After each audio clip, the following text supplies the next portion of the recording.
Cuando estamos hablando entre ibuprofeno y dipirona, el ibuprofeno es más indicado porque si bien tiene efectos adversos, sus efectos adversos no son frecuentes. ¿Qué quiere decir esto? Por ejemplo, el tema de que vaya a hacerte lesión renal en los niños o el tema de que te vaya a hacer síndrome de Steven Johnson en los niños y demás, em, se va a presentar uno de cada millón de pacientes. ¿Qué quiere decir eso? Uno de cada millón. Quiere decir que en todo Bolivia, si en todo Bolivia hay 10 millones de pacientes, niños, significa que hay 10 niños que tienen esta posibilidad. ¿Está bien? Por eso es más indicado. Número 2, eso no es tanto así con el tema del uso de la dipirona. La dipirona te puede producir también síndrome de Steven Johnson, o sea, puede producir lo mismo, pero la dipirona en sus efectos adversos tiene más efectos adversos, porque puede producir agranulocitosis. La agranulocitosis no se presenta en uno de cada millón de habitantes, se presenta uno por cada 100.000 habitantes. ¿Está claro? ¿Qué quiere decir eso? Si digamos en Bolivia tenemos 10 millones de habitantes, vamos a tener 100 personas que tienen la posibilidad de hacerte agranulocitosis. Es solamente un tema numérico el hecho de que de los efectos adversos. O sea, en la dipirona sus efectos adversos son más frecuentes que en el uso de ibuprofeno. Y hemos hablado de paracetamol, hemos hablado de diclofenaco, hemos hablado del ibuprofeno. Quiero aclarar un detalle muy importante. Estos son los AINEs de uso más frecuente. ¿Ya? De uso más frecuente. Normalmente estos AINEs que son de uso frecuente, ¿vas a utilizar para qué? ¿En qué vas a utilizar? Bueno, vamos a utilizar para el tratamiento de lo que tiene que ver con dolor, inflamación y fiebre.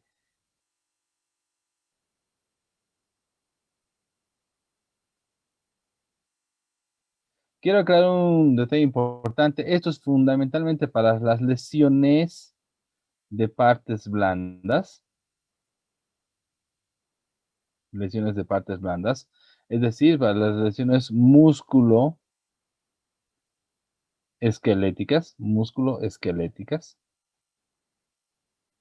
¿ya? Obviamente es dolor leve a moderado. O sea que no le puedes pedir mucho al fármaco. Ahora, ¿te sirve para las lesiones de origen visceral? Sí, no, no sé. No. Detalle importante. Pregunta de examen. Estos fármacos pueden bajar un poquito el dolor, sí, pero no son los mejores. Entonces, no son muy útiles en lesiones, ¿ya? Viscerales. Cuando decimos lesiones de origen visceral, estamos hablando de lesiones que vienen de la vesícula, ¿ya? Que vienen de intestino, que vienen de uréteres o que vienen de la vejiga, ¿ya? Ah, aquí entra todavía útero. ¿Está bien? Si tú necesitas algún fármaco que pueda trabajar a este nivel, lo recomendable, doctores, es que utilices fármacos antiespasmódicos. Ahora, detalle importante, doctores, ¿ya? Ahora nos toca hablar de un grupo de fármacos que tiene acción media o acción promedio. ¿Qué quiere decir eso? Son mucho mejores. Estos dos fármacos, bueno, antes de seguir, tenemos un fármaco más que tendríamos que tocar que se llama aceclofenac. Aceclofenac. El aceclofenac es un excelente medicamento, pero el aceclofenac tiene una indicación muy precisa. Indicación muy precisa. ¿Cuál es esa indicación? Utilizamos fundamentalmente para las lesiones osteoarticulares, ¿ya? Principalmente para las lesiones osteoarticulares agudas. Osteoarticulares agudas. Contusiones, golpes, movimientos muy forzados. Entonces, para eso vas a utilizar. ¿Te sirve también para las lesiones de partes blandas? La respuesta es sí, te sirve, pero no es el mejor. Si necesitas algo para lesión de partes blandas, ibuprofeno, diclofenaco son mejores fármacos. ¿Está bien? Entonces, el aceclofenac te sirve más para las lesiones osteoarticulares. En el tema de su dosificación, ¿ya? En tema de su dosificación, un paciente adulto puede comenzar el tratamiento con aproximadamente 50 miligramos, ¿ya? Cada 12 horas. En el máximo va a utilizar hasta 100 miligramos cada 12 horas, en el máximo. ¿Está bien? Muy bien. Un detalle muy importante con el aceclofenac. Si le vas a dar a los niños, se recomienda en los mayores de 6 años. No le damos al menor de 6 años. ¿Está claro? Mayores de 6 años. Y en los ancianos. Si vas a usar niños y ancianos, la recomendación, doctores, es que le des máximo 50 miligramos por día. 50 miligramos por día. Si vas a usar niños y o ancianos, máximo 50 miligramos por día. Un aspecto muy importante, doctores, es que el aceclofenac viene en pomada o gel. Siempre nos preguntan, o sea, si digamos, ¿le puedo dar el fármaco en pomada o gel? Sí, le puedes dar el fármaco en pomada o gel, ¿ya? El aceclofenac es muy bueno, pero ¿cómo viene la escala? ¿Cuál es el escalímetro que tienes que manejar para esto? ¿Ya? Entonces vamos a poner el top 4. ¿Listo? Está el top. En primer lugar, el mejor de todos ellos en pomado gel se llama ketoprofeno. ¿Está claro? Ketoprofeno. El segundo lugar en pomadas o gel antiinflamatorios, ¿ya? Está el aceclofenac. El tercer lugar está ocupado por el diclofenaco. Y normalmente usamos diclofenaco en casi todos los pacientes, por si acaso. Y en último lugar, o sea, el peor es nada, ¿ya? Peor es nada. ¿Cómo se puede decir esto? El tiro de gracia, el de por si acaso, es el ibuprofeno. O sea, ¿tiene poder antiinflamatorio? Sí. ¿Es el mejor? No, no es el mejor. Antes de él tenemos antiinflamatorios mucho mejores, ¿ya? Entonces, el mejorcito de todos es el ketoprofeno. Luego viene el aceclofenac, el diclofenaco en tercer lugar y el último es el ibuprofeno, ¿ya? Para que veamos que no todos son iguales. Ahora tenemos que ver un grupo de AINES muy interesante, ¿ya? Quiero aclarar un detalle importante. Los otros fármacos que tenemos, por ejemplo, a la dipirona, ¿ya? Es un excelente AINE, va a tener acción analgésica, va a tener acción antiinflamatoria y va a tener acción antipirética. Y aquí quiero quitar el mito, porque muchos dicen que no tiene acción como antiinflamatorio y eso no es cierto. Tiene una excelente función como antiinflamatorio. Lo que no tiene es su acción como antiagregante plaquetario. No tiene acción como antiagregante plaquetario. Muy bien. En el tema de los adultos, ¿ya? Las indicaciones para los adultos, puedes utilizar para el tratamiento de cualquier cuadro que viene con dolor, inflamación y obviamente fiebre. ¿Está claro? Tratamiento del dolor, inflamación y fiebre. Puede ser de origen de dolor, inflamación y fiebre, que puede ser de origen músculo esquelético, o sea, de partes blandas. A ver, a esto podemos añadirle la faringitis, la amigdalitis, la faringoamigdalitis, la laringitis, la laringotraqueitis, incluso puedes hacerlo para la inflamación del conducto auditivo externo, incluso algunos tipos de inflamaciones otorrinolaringológicas, literalmente es para todo. En esto también entramos para el tratamiento de las lesiones osteoarticulares. Es excelente para las lesiones osteoarticulares. Es muy bueno, ¿ya? Y entra también para el tratamiento de las lesiones de origen visceral. Y de las lesiones de origen visceral hay una que es la que sobresale. ¿Cuál es esa lesión?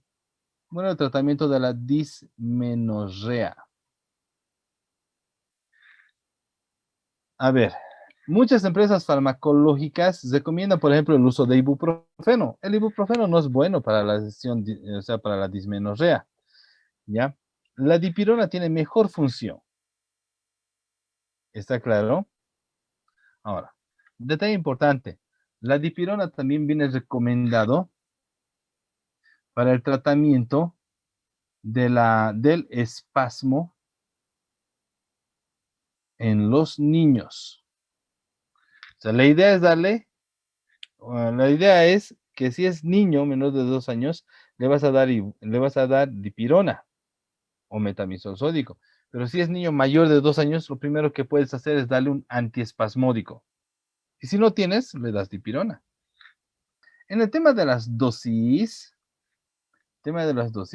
un paciente adulto puede usar mínimo 500 miligramos en un solo día, ¿ya? Y un máximo de hasta 4000 miligramos por día. Así de simple. Desde 500 miligramos un solo día, máximo hasta 4000 miligramos en un solo día. Muy bien. Por sus amplias indicaciones, todos pensaríamos que es pues el fármaco ideal. ¿Cuál es el problema de la dipirona? ¿Por qué no deberíamos usar dipirona en absolutamente todo? Por sus efectos adversos. Por sus efectos adversos. Ese es el problema. ¿Está bien? Por sus efectos adversos. ¿Cuál es el problema de la dipirona? En primer lugar, ¿puede producir los mismos efectos que todos los AINES? La respuesta es sí, pero en una proporción mucho menor. Una proporción mucho menor. ¿Cuál es el problema más serio? Que el fármaco puede producirte agranulocitosis. Agranulocitosis. ¿Está claro? En algunos casos se ha podido evidenciar que al margen de la agranulocitosis, el fármaco puede producir anemia aplásica, que a veces no es reversible. Muchas veces tú suspendes el fármaco y la anemia tendría que volver, o sea, tendría que, ese problema de la anemia tendría que cortarse y volver a la normalidad, pero en muchos casos no es reversible. Anemia plástica. ¿Está bien? Y también puede producir el llamado síndrome de Steven Johnson.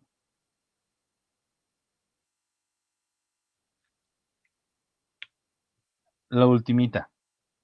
No puede ser considerado un efecto adverso, pero siempre tienes que tenerlo presente, ¿ya?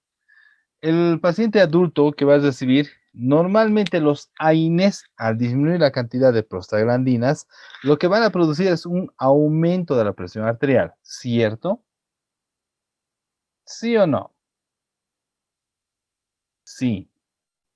Al disminuir la cantidad de prostaglandinas, normalmente lo que vas a tener es un aumento de la presión arterial. Detalle importante. ¿Por qué estamos hablando de esto? Porque en el paciente adulto, ¿ya? La dipirona produce, número uno, al principio del tratamiento, al inicio del tratamiento, produce una disminución de la presión arterial. Al inicio del tratamiento produce una disminución de la presión arterial. Pero cuando el tratamiento ya lleva 3 a 5 días, lo que vas a tener es un aumento de la presión arterial. Va a actuar igual que cualquier AINE. Entonces, no te olvides, al inicio del tratamiento vas a tener una disminución de la presión arterial y después de 3 a 5 días de tratamiento va a actuar igual que cualquier AINE. Va a producir un aumento ligero de la presión arterial por anular a las prostaglandinas. Ojo, mírame, ojo, te estoy diciendo bien clarito. Este no es un fármaco antihipertensivo. Muchos piensan, a ver, el paciente tiene una faringoamigdalitis viral y además de eso es hipertenso. Entonces le voy a dar la dipirona para bajarle la presión. Ojo, el fármaco es solamente un efecto adverso que al inicio va a bajarte la presión y puede bajar a lo mucho 10, tal vez 15 milímetros de mercurio. Más de eso no te baja. Y no lo va a hacer de forma sostenible, porque aproximadamente 3 días después va a empezar a subirte la presión. ¿Está claro? Entonces no te confíes en el hecho de que hay una disminución solamente para darle el fármaco en paciente hipertenso, porque no es sostenible, no a largo plazo. Ah, eso me olvidaba. Entre los efectos adversos, este fármaco puede llegar a producirte tromboflebitis, principalmente en la inyección endovenosa. ¿Qué quiere decir esto? Que si tú le colocas el fármaco por vía endovenosa, va a producir tromboflebitis, ¿no? Inflamación, dolor y además de eso, lesión en los vasos sanguíneos. Precisamente para evitar esto, doctores, se recomienda que el fármaco tiene que ser diluido y lento. Cuando el fármaco es de uso EB, y eso te voy a dar de consejo, cuando el fármaco es de uso EB, siempre tienes que pensar que la tromboflebitis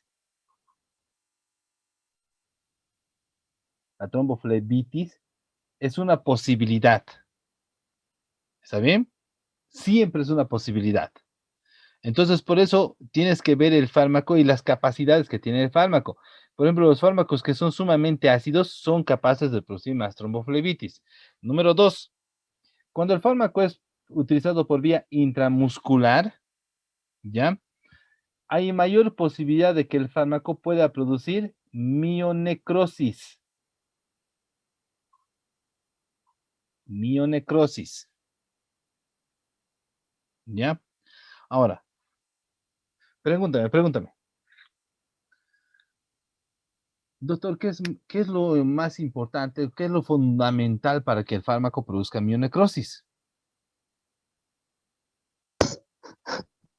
Volumen. Hay dos formas de producir mionecrosis. Número uno, repetición. Si tú le colocas todo el tiempo en la parte intramuscular el fármaco por inyectable intramuscular todo el tiempo, en 2, 3 días, no, bueno, en unos 3 a 5 días, el paciente te va a hacer mionecrosis. ¿Ya? Número dos, va a depender mucho del volumen. A ver, ustedes han visto el grupo muscular donde se coloca el fármaco. Colocamos en la zona glútea, ¿cierto? ¿Alguna vez han preguntado por qué se coloca en la zona glútea? Hay dos lugares donde se coloca el fármaco, donde puedes colocar fármaco. Número uno es aquí en el brazo, usando un músculo que se llama el deltoides, ¿ya? Y la otra es la zona glútea, ¿ya? El deltoides no puede expandirse. Las fibras musculares ¿cómo se puede decir esto? Vienen más compactas. En la zona glútea, las fibras musculares están un poco más separadas y tenemos tres grupos musculares. ¿Qué quiere decir esto? Que si este es el músculo, ¿ya? Tú colocas el fármaco y el fármaco va a venir a distribuirse entre las fibras musculares. Ahora, esto es solamente para un determinado volumen. En la parte glútea, ¿ya? En la parte glútea, el paciente puede recibir de 3 a 5 ml, ok, sin ningún problema. ¿Está claro? De 5 a 10 ml, ¿ya? Puedes recibir, pero el problema va a ser un poco de dolor y obviamente esto va a empezar a estar un poco más tenso, va a estar más distendido. ¿Ha quedado claro? Y por encima, a los 10 ml, el volumen es tan elevado que puede llegar a producir mionecrosis. Y se produce mionecrosis aproximadamente en el 10% de los pacientes. Entonces, a esto tú le añades que son inyecciones a repetición, varias inyecciones a repetición, de 10 ml o más, mayor posibilidad de mionecrosis. Si tú sabes que hay la posibilidad de mionecrosis y digamos tienes que colocar al paciente 12 ml, ¿ya? ¿Qué sería lo más aconsejable? Dividirlo en los dos glúteos. Si son 12 ml, divides 6, 6. No le vas a meter los 12 en uno. Divides 6 para un lado, 6 para el otro, ¿no? Y si el paciente te pregunta por qué, tú le dices, es para que camines recto. Ya está. ¿Ya? Claro, que esté cojeando de un ladito, que camines recto. Y con eso se va a reír, claro, se va a asustar, luego se va a reír y ya te lo has ganado. Ya está. Explícale que es precisamente para que el fármaco se absorba mejor, ¿ya? Y para que podamos evitar cualquier tipo de complicación. Ahora nos toca hablar de un fármaco muy importante que se llama clonexinato de lisina. Sí, clonexinato de lisina. Es un muy buen fármaco, ¿ya? Este fármaco tiene una muy buena acción como analgésico, tiene una buena acción como antiinflamatorio, muy buena acción como antiinflamatorio, tiene una buena acción como antipirético, ¿ya? Y si bien tiene una acción como antiagregante plaquetario, su función como antiagregante plaquetario es pequeña, baja, tal vez la menor de todas. ¿Está claro? Sí, ahora te lo voy a escribir. Así es la acción como antiagregante plaquetario. Listo. Ha quedado entendido, ¿cierto? Sí, de los antiagregantes plaquetarios, este fármaco es el más débil como antiagregante plaquetario. Yo sé lo que estás pensando y dices, "Hmm, creo que acabo de encontrar el nuevo amor de mi vida." No estás, no estás equivocado. Yo también he pensado lo mismo o sea, a mí me encanta utilizar clonexidinato de lisina.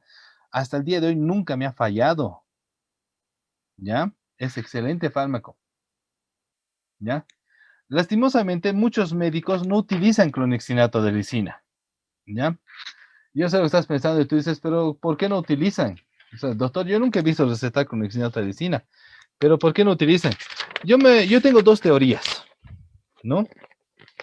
La primera teoría es que no utilizan clonexinato de lisina por el nombre, porque es muy largo, ¿no? Imagínate tú, está así, dice, a ver, te vamos a dar, número uno, te vamos a dar clonexinato, diclofenaco, ya está, ¿no ven? O sea, por el nombre largo es que no les receta. Y el segundo motivo por el cual nos recetan, yo creo que es porque muchos piensan que este es fármaco para odontólogos, ¿ya? A ver, te voy a contar una historia. La primera vez que salió el clonexinato de lisina a ser utilizado desde el punto de vista médico, fue un fármaco que fue utilizado por primera vez en la parte odontológica. A ver, buen analgésico, buen antiinflamatorio, buen antipirético y débil acción como antiagregante plaquetario. ¿Qué quiere decir eso? O sea, muy débil acción como antiagregante plaquetario. Significa que el paciente al cual había sido sometido a una extracción dentaria le colocaban o le daban el fármaco, le quitaba el dolor, le quitaba la inflamación, no tenía fiebre y cicatrizaba más rápido. ¿Me dejo entender? Entonces tú sabes, ¿no? Hay médicos y hay médicos, ¿no? O sea, por ejemplo, tú y yo somos de los médicos que decimos, ay, clonexato de Sina, nuevo amor de la vida, ¿no? Y hay otros médicos que te miran y te dicen, no voy a usar fármaco de odontólogos. Doctores, el fármaco es fármaco, no importa de dónde sea. ¿Ha quedado entendido? Muy bien. Ahora, el clonexidinato de lisina es un excelente fármaco y lo vamos a utilizar dentro de sus indicaciones, ¿ya? Dentro de sus indicaciones, tú lo puedes utilizar para el tratamiento de cualquier cuadro que venga con dolor, inflamación y fiebre. Puedes utilizar para las lesiones, ¿ya? Músculo esqueléticas, es decir, para las lesiones de partes blandas, También puedes utilizar para las lesiones osteoarticulares y también puedes utilizar para las lesiones de origen visceral. ¿Está claro? Ahora, quiero que quede claro un aspecto muy, muy importante. Cuando hablamos de las lesiones de origen visceral, ¿ya? Puedes usar para la dismenorrea, ¿ya? Puedes utilizar además de eso para algunos dolores espasmódicos, ¿ya? Porque el fármaco puede asociarse con antiespasmódicos y se asocia una maravilla con los antiespasmódicos, ¿ya? Ahorita te voy a dar el tip. Y luego sirve también para el tratamiento de la migraña. Migraña. Bien. ¿Recuerdas que el semestre pasado hablamos de un proceso llamado sinergismo? Dijimos que el sinergismo era que cuando tú juntabas dos fármacos, mejoraba el efecto y bajaba las dosis. Este es uno de los mejores haciendo sinergismo, ¿no? Y así, y aquí es donde tú dices, sí, el amorcito de la vida lo hace otra vez, ¿no? ¿Por qué? Antiespasmódico, ¿ya? Tú tienes un fármaco que llamamos aquí Viadil, ¿ya? Viadil. El Viadil es la mezcla, doctores, de propinoxato más clonixinato de lisina. Viadil. ¿Ha quedado entendido? Entonces funciona, pero funciona una maravilla. El fármaco es un avión. ¿Está claro? Entonces, paciente que viene con dolor espasmódico, tú le das Viadil, ¿ya? O le das la mezcla de propinoxato más clonixinato de lisina y funciona una maravilla. ¿Está bien? También se puede mezclar el clonixinato de lisina no con propinoxato, sino con iosina. Igual funciona una maravilla. Para que veas que es uno de los mejores fármacos para mezcla sinérgica, para hacer sinergismo. Número 2, ¿ya? El clonixinato de lisina también se puede juntar para el tratamiento de la migraña. Para el tratamiento de la migraña. Vas a encontrar en el mercado varios fármacos. Te lo voy a poner aquí algunos nombres. Por ejemplo, tenemos al Migra Dolalgial, al hay el Migradol, el Abamigran, o Abamigral, eso, Abamigral. ¿Está bien? Igual, incluso hay uno que se llama Migral compuesto. ¿Cuál es la mezcla? ¿Ya? Es ergotamina más cafeína más clonixinato de lisina. Detalle importante. ¿Está claro? Entonces, para el tratamiento de la migraña, tú puedes utilizar cualquiera de ellos. Y cualquiera de ellos viene la combinación de ergotamina más cafeína más clonixinato de lisina. Son excelentes. Solo la mezcla de ergotamina más clonixinato de lisina ya es por sí solo un excelente analgésico. En el tema de la dosificación, ¿ya? Tema de la dosificación, ¿ya? Quiero aclarar un detalle muy importante para la parte de la dosificación. En el paciente adulto, eh, la dosis plena es de hasta 250 miligramos cada 8 horas, es decir, 750 miligramos día. Ahorita te lo voy a anotar. En primer lugar, lo primero que tienes que recordar en el tema de la dosificación, en los menores de 12 años, no usar, no se recomienda su uso en menores de 12 años, ¿ya? No se recomienda. Aparentemente, en menores de 12 años puede producir una gran cantidad de lesiones hepáticas, a veces lesiones renales. Entonces, recomendable no usar en menores de 12 años. Si tu guagua ya no es una guagua, ya es un muchacho, ¿no? Sí, a los niños se les dice guaguita en Bolivia, ¿ya? A los niños pequeños les decimos guaguita, ¿ya? Sí, después de los 12 años ya son pues, ya han entrado a la pubertad, ya son adolescentes, ¿no? Si tiene de 12 a 18 años, recomendable puedes utilizar desde 75 miligramos hasta 125 miligramos cada 8 horas. O sea, desde 75 miligramos una sola vez al día, puedes dar 75 miligramos una sola vez al día, 75 miligramos cada 12 horas, 75 miligramos cada 8 horas, y luego pasar a 125 miligramos una vez al día, 125 miligramos cada 12 horas, 125 miligramos cada 8 horas. ¿Ya? Y esto debería ser el máximo entre los 12 y los 18 años. Si ya es un adulto mayor a 18 años, ¿ya? El máximo que puedes utilizar, doctores, es de 250 miligramos cada 8 horas. Es decir, 750 miligramos en un solo día. 750 miligramos en un solo día. Ahora, todo es posición de filosofía.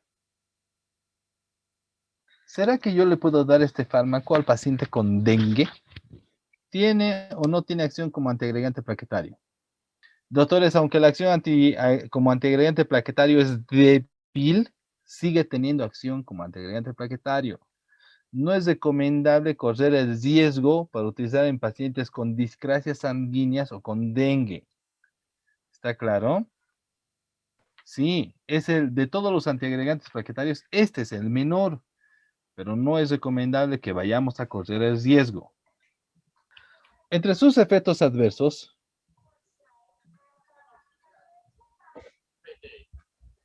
ese fármaco es muy bien tolerado. Cuando decimos muy bien tolerado, estamos queriendo decir que el fármaco primero es idéntico a todos los AINES. Idem a todos los AINES. Idem a todos los AINES. Número 1. Número 2. Este fármaco puede llegar a producir lesiones hepáticas.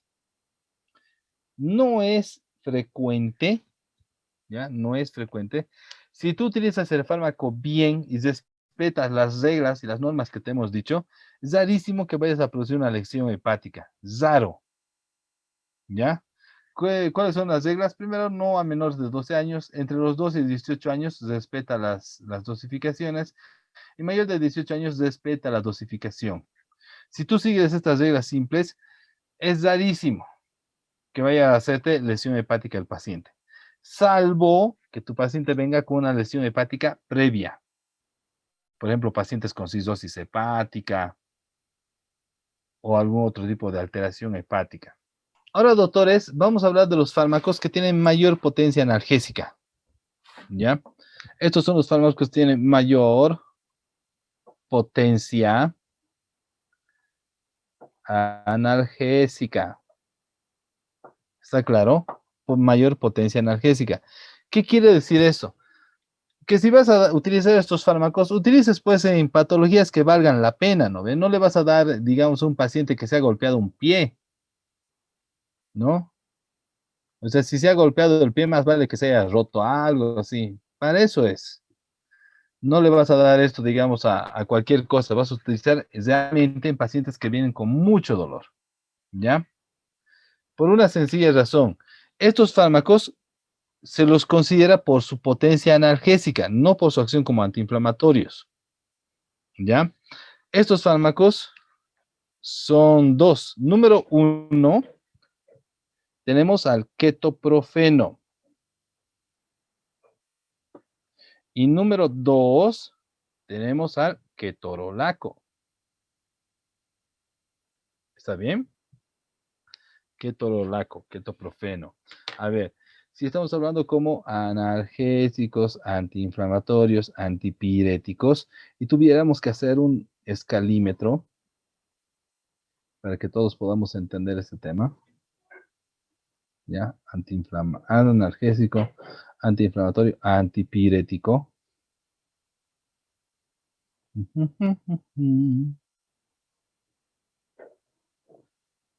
¿Ya? El ketoprofeno, el tema de analgésico, es más o menos así, no sé si me entiendes. Analgésico, antiinflamatorio. Es buen antiinflamatorio, pero no es el mejor. Y como antipirético, es así. ¿Está bien? El ketorolaco, como analgésico,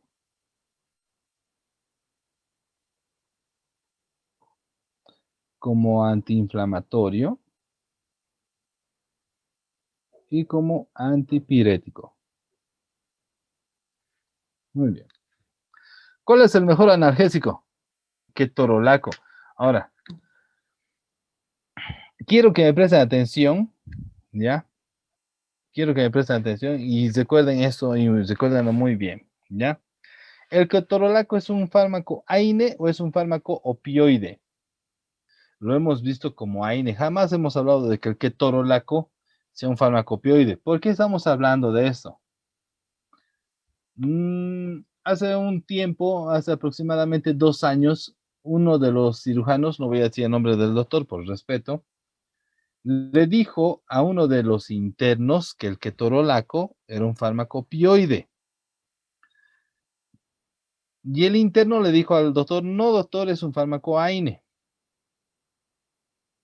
Y él le dijo, no, es un fármaco opioide. Y el interno dijo, no, doctor, es un fármaco AINE.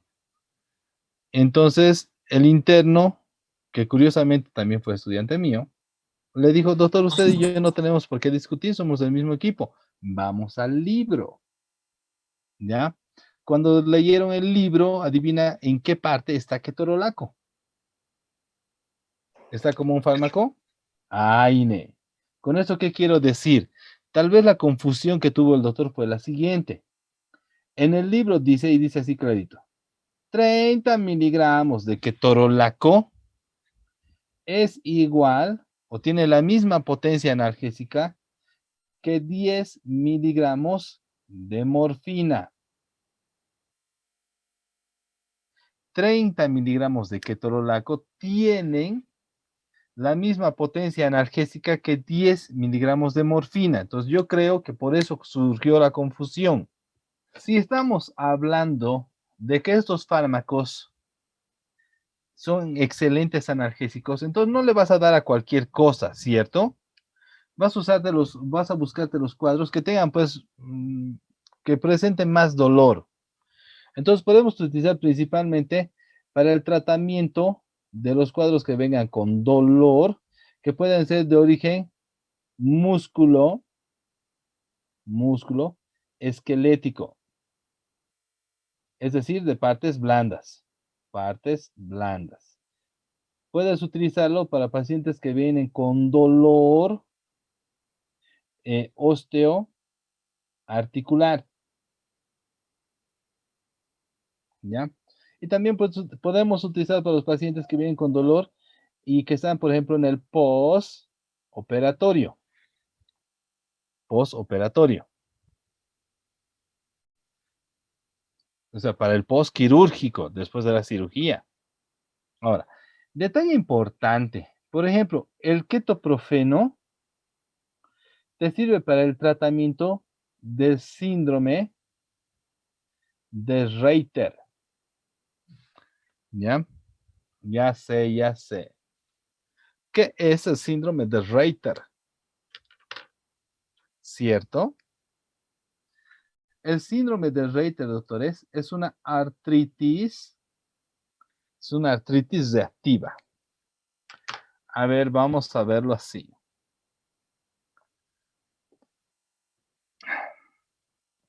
Ustedes han debido ver, por ejemplo, que hay algunas personas que, por ejemplo, les gusta ir a las discotecas, ¿cierto?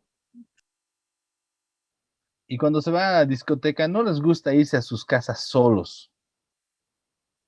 No, no les gusta irse a sus casas solos. Entonces siempre buscan a alguien para irse, qué sé yo, compartir el taxi, pagar los gastos, no sé, es cosa de cada quien. El detalle es el siguiente. eh, lo que ha traído la última década, ¿ya? Es que ahora la actividad sexual casual, ¿ya? La actividad sexual casual es cada vez más frecuente. ¿Eso qué quiere decir? Que cada vez hay mayor cantidad de muchachos y también de señoritas que van a tener infecciones de transmisión sexual. Mi observación es la siguiente. El sexo, desde muchos puntos de vista, ya no es un tabú, pero las infecciones de transmisión sexual, sí. ¿Sí o no? Sí, porque hoy día, por ejemplo, la gente habla de sexo y habla de sexo de una forma muy natural, ¿no? Qué posición, qué color, qué sabor, o sea, natural, o sea, ya nadie se raya por hablar de sexo, ¿no? Antes hablabas de sexo y se te subían los colores. Pero nadie puede decir de forma abierta, ah, sí, yo recuerdo cuando me dio sífilis. Nadie dice, ¿no? Sigue siendo un tabú las infecciones de transmisión sexual. Ahora aquí viene el detalle. No todas las personas que tienen infecciones de transmisión sexual buscan tratamiento. Ojo, no todos buscan tratamiento. Una parte de los pacientes no va a recibir tratamiento, sea sífilis, sea gonorrea, etc. Ahora, en algún momento las lesiones primarias, al menos en la sífilis, desaparecen. ¿Está claro? Ya. Entonces tú vas a tener un paciente que en el síndrome de Reiter, el paciente primero va a empezar a presentar dolor articular. Todas las articulaciones le duele los hombros, le duele los codos, le duele las manos, le duele las rodillas, le duele la cadera, todo le duele. Segundo, va a tener fiebre, ¿ya? Tercero, a nivel de las manos, palma de la mano, planta de los pies, va a empezar a tener manchas rojizas. Entonces, esto le decimos eritema, ¿ya? Palmar, o también se dice eritema plantar. Va a tener manchas rojizas en la palma de las manos, planta de los pies. Y algunos incluso te van a hacer conjuntivitis. Si tú le ves al cuate y reúne cuatro de estas tres o tres de estas características, por lo menos, ¿ya? Lo siguiente que tienes que preguntarle es cuándo ha tenido relaciones sexuales. Y si te dice, ah, sí, he tenido relaciones sexuales hace un mes, tú le pregúntale, ¿y ha habido algún tipo de infección? Si tiene el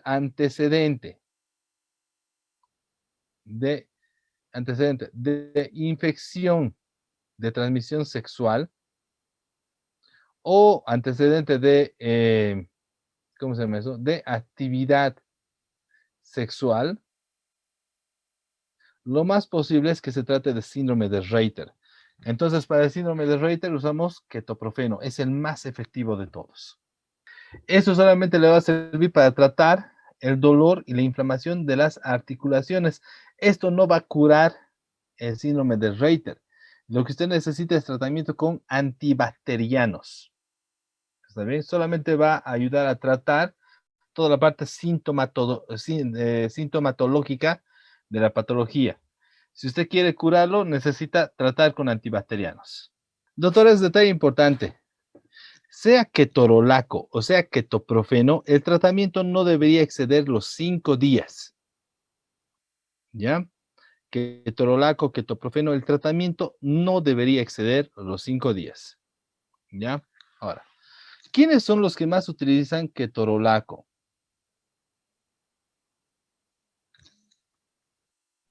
En el postquirúrgico utilizamos bastante, pero el que más receta ketorolaco es el odontólogo y los receta mal, porque le dan ketorolaco incluso a los niños. Por una sencilla razón, hay tabletitas de ketorolaco de 10 miligramos. Y el odontólogo, muchos odontólogos tienen la idea, la falsa idea, que la tabletita de 10 miligramos es para los niños. ¿Ya? Entonces eso no es cierto, hay que tener mucho cuidado en el uso de este fármaco. ¿Ya? Ahora, vamos a ponerlo así. Por vía oral, ¿ya? Por vía oral, tú le puedes dar ketorolaco, ¿ya? 20 miligramos cada 12 horas. Nueva bibliografía dice que puedes usar incluso hasta 20 miligramos cada 8 horas. ¿Ha quedado entendido? Siendo 20 miligramos cada 8 horas el máximo. Es decir, de 40 hasta 60 miligramos en un solo día. Por vía endovenosa, por vía intramuscular o por vía sublingual, ¿ya? Por vía sublingual, tú puedes utilizar dos tipos de dosificación. Dos tipos de dosificación. Puedes utilizar la llamada dosis media. La dosis media, doctores, es de 60 miligramos por día, ¿ya? O puedes utilizar la llamada dosis plena, que es decir, el máximo de la dosis, y la dosis plena es de 120 miligramos en un solo día. Ahora yo sé lo que estás pensando y dices, ¿no? Qué interesante. ¿De qué depende que tú vayas a utilizar una dosis media por vía endovenosa intramuscular o sublingual y una dosis plena? Va a depender de ciertos factores como por ejemplo la edad. Si tu paciente es mayor de 65 años, adivina qué hay que utilizar. La dosis media. ¿Está claro? Si tu paciente es menor de 60 años, ¿cuál hay que utilizar? La dosis plena, 120 miligramos. Yo sé lo que estás pensando y dices, ok, qué interesante. Pero doctor, y si mi paciente está entre los 60 y 65 años, ahí nos vamos al siguiente punto. Peso. ¿Está claro? Si tu paciente pesa menos de 50 kilogramos, dosis media. Si tu paciente pesa más, ¿ya? De 50 kilogramos, dosis plena. La ultimita. Tenemos que ver la función renal que medimos con la creatinina. Creatinina. Si tu paciente tiene creatinina que está entre 1 a 1,3, dosis media. Dosis media. Si tu paciente tiene una creatinina menor a 1, dosis plena. ¿Está bien? Perdón, eso es 1,1 a 1,3. Y si tiene una creatinina menor a 1, dosis menor o igual a 1, dosis plena. Y eso lo estás pensando. Doctor, ¿y si mi paciente tiene una creatinina mayor a 1,3, mayor a 1,3, no usar? Por una sencilla razón. El ketorolaco produce mucho estrés renal y puede llegar a producir insuficiencia renal. ¿Ha quedado entendido? Por eso no se recomienda el tratamiento más de 5 días. Por eso se recomienda que te vayas a fijar, por ejemplo, en el peso, en la edad, para poder utilizar el fármaco. ¿Preguntas, dudas? Bien. Lo último, y con esto nos despedimos, porque estamos en los últimos segundos también. El fármaco puede usarse solamente 60 miligramos día por vía oral, pero por vía endovenosa intramuscular sublingual hasta 120 miligramos día. Esto es porque el fármaco es el más ácido que hay.